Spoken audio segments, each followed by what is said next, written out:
Hello viewers, welcome to மாயா பஜார். இன்றைக்கு நாம் பார்க்கும் ரெசிபி வீட் கேக். இதுக்கு நாட்டு சர்க்கரை யூஸ் பண்ணியிருக்கேன். இப்போ தேவையான பொருட்கள் பார்க்கலாம்.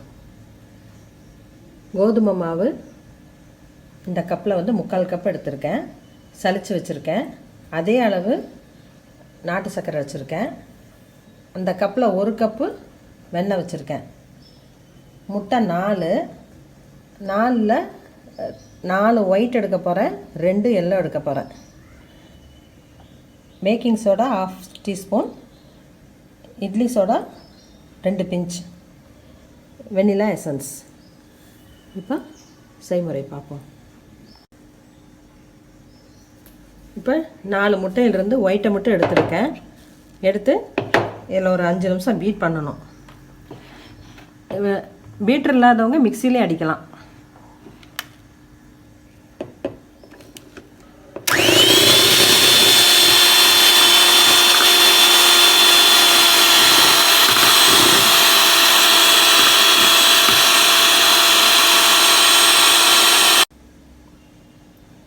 இப்போ அடிச்சிருக்கேன். நல்லா நிறையா ஃபோமாட்டம் இருக்குது பாருங்கள்.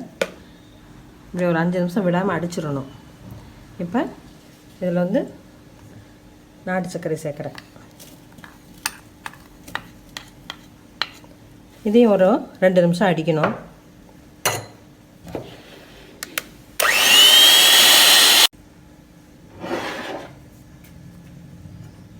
இப்போ நாட்டு சர்க்கரை போட்டேன்.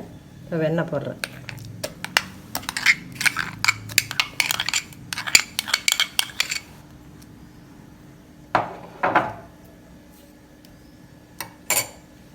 இதே 2 நிமிஷம் பீட் பண்ணிடலாம்.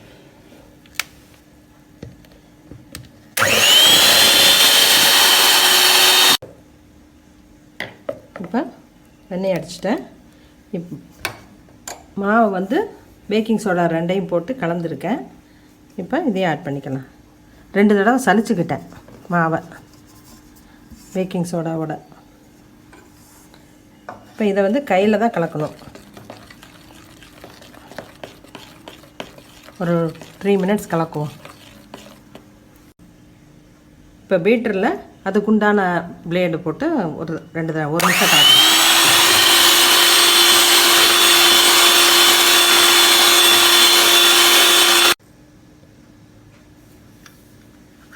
இப்போ 2 முட்டையோட எல்லோவை எடுத்து தனியாக கலக்கியிருக்கேன். அதை சேர்த்திக்கலாம்.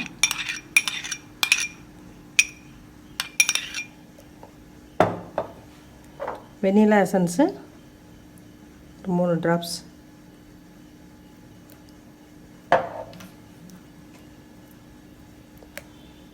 மிக்சியை யூஸ் பண்ணுறவங்க முதல்ல சர்க்கரையை பவுட்ரு பண்ணிக்கணும். அது வெள்ளை சர்க்கரையாக இருந்தாலும் சரி, நாட்டு சர்க்கரையாக இருந்தாலும் சரி, தனியாக வச்சுட்டு அப்புறம் முட்டையை ஒயிட்டை பீட் பண்ணிவிட்டு அப்புறம் அந்த சர்க்கரையை கலக்கணும். அப்புறம் வெண்ணெயை கலக்கணும். கடைசியாக பவுலில் மாவை போட்டு அதுக்குள்ளே அந்த கலக்கின மிக்சியில் இருக்கிறத ஊற்றுனீங்கன்னா இதே மாதிரியே வரும். இதை நல்லா ஒரு 2 நிமிஷம் எல்லா பக்கம் வர மாதிரி கலக்கி விட்டுருக்கேன். இனி மைக்ரோவேவில் வைக்கிறவங்க வச்சிடலாம். அவன் இல்லாமல் கேக் அவன் தனியாக அடுப்பில் வைக்கிறவங்க வச்சுருந்தாலும் வைக்கலாம். இல்லை குக்கரில் தூள் உப்பு போட்டு அது மேலே ஒரு ஸ்டாண்ட் வச்சு இந்த பாத்திரத்தை வச்சாலும் கேக் நல்லா பேக் ஆகும். இப்போ நான் மைக்ரோவேவில் வைக்கிறேன். இது கேக் வைக்கிற பாத்திரம். ஈயத்தில் தான் இருக்கணும். இதை வெண்ணெய் தடவி இருக்கேன். அடி பிடிக்காமல் இருக்க கொஞ்சம் டஸ்டிங் மாவை போட்டு டஸ்டிங் பண்ணிக்கணும்.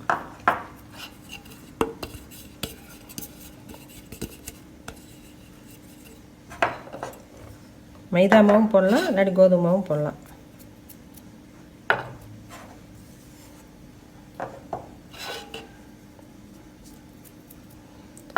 இப்போ இந்த கேக் மாவை அதில் ஊற்றிடலாம்.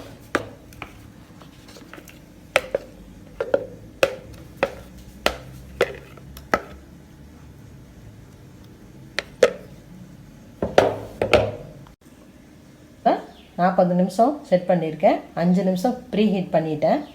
இப்போ கேக்கை உள்ளே வச்சுருக்கேன். வாசம் வந்தோன்னா நம்ம எடுத்து பார்க்கலாம்.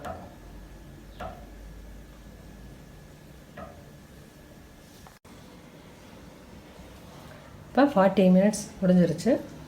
இப்போ எடுத்து பார்ப்போம்.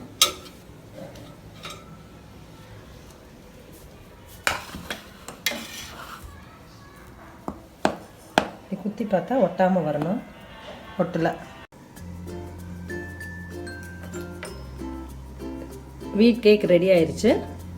நம்ம நாட்டு சக்கரை போட்டதுனால ப்ரௌனிஷாக இருக்குது. சாக்லேட் கேக்கு மாதிரி கலர் வந்திருக்கு. மேலேயும் நல்லா வெந்திருக்கு. இதை குழந்தைகளை செஞ்சு கொடுங்க. கட் பண்ணி பார்ப்போம்.